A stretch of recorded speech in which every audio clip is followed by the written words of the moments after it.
Hello बच्चों, let's read this question. The question says reproductive parts of an angiospermic plants are. अब reproductive part की बात हो रही है एंजियोस्पर्मिक प्लांट में, तो वो कौन कौन से हैं? स्टेमन है, पिस्टिल है, बोथ ए एंड बी है या सूट है। तो यहाँ पे बात करेंगे की कॉन्सेप्ट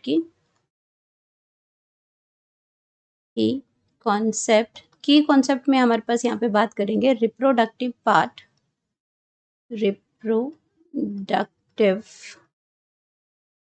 पार्ट्स इन एंजियोस्पर्म,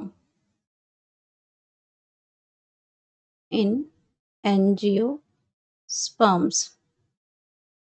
तो अब रिप्रोडक्टिव पार्ट की बात हो रही है। इन ऑप्शंस में से जो हमें दे रखा है, तो जो ए पार्ट है वो क्या दे रखा है? स्टेमन।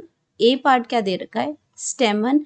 अब ये स्टेमन भी क्या है? रिप्रोडक्टिव पार्ट है फ्लावरिंग प्लांट में, यानी कि एंजियोस्पर्मिक प्लांट में। अब एंजियोस्पर्मिक प्लांट क्या है? फ्लावरिंग प्लांट है, फ्लावरिंग प्लांट है। तो यहाँ पे जो फ्लावरिंग प्लांट है ये, और जो मेन रिप्रोडक्टिव जो ऑर्गन है वो क्या है? अगर हम बात करते हैं एंजियोस्पर्म्स में, तो रिप्रोडक्टिव ऑर्गन क्या है? फ्लावर है। रिप्रोडक्टिव ऑर्गन, वो भी सेक्सुअल रिप्रोडक्टिव जो ऑर्गन है, सेक्सुअल रिप्रोडक्टिव ऑर्गन जो है वो क्या है? इसमें फ्लावर्स है, उसमें क्या है? फ्लावर है इसमें।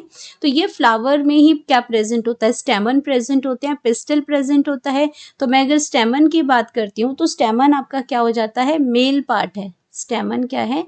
मेल पार्ट है। और ये स्टेमन के अंदर आपका क्या क्या आता है? एंथर्स आते हैं, एंथर्स आते हैं। और एंथर्स में क्या प्रेजेंट होता है? पॉलन ग्रेन्स प्रेजेंट होते हैं, पॉलन ग्रेन्स हैं। और अगर हम बात करते हैं इसमें जो बी पार्ट है, बी पार्ट के अंदर क्या प्रेजेंट होता है? पिस्टिल प्रेजेंट होती है। पिस्टिल ये आपका क्या है? फीमेल पार्ट है, फीमेल पार्ट है, यानी कि फीमेल रिप्रोडक्टिव पार्ट की यहाँ पे बात हो रही है।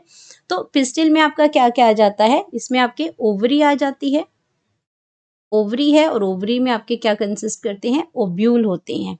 तो ये दोनों ही क्या है? ये आपका मेल सेक्स ऑर्गन है, यानी कि मेल पार्ट का मतलब है मेल सेक्स ऑर्गन्स हैं, मेल सेक्स ऑर्गन है। एंड ये आपके क्या है? फीमेल सेक्स ऑर्गन्स हैं, सेक्स ऑर्गन्स हैं। तो ये आपके क्या? रिप्रोडक्टिव पार्ट से तो उन्होंने पूछे थे, तो आपके जो स्टेमन भी सही है, पिस्टल भी सही है इसमें। तो हम यहाँ पे अपना जो करेक्ट आंसर है वो है both A and B, both A and B. तो सूट जो है ये आपका वेजिटेटिव पार्ट है, ये रिप्रोडक्टिव पार्ट में नहीं आता है, तो ये गलत हो जाएगा। तो यहाँ हम लिख सकते हैं करेक्ट ऑप्शन, करेक्ट ऑप्शन हमारी आ जाएगी C, both A and B. Hope you understood it well. Best of luck.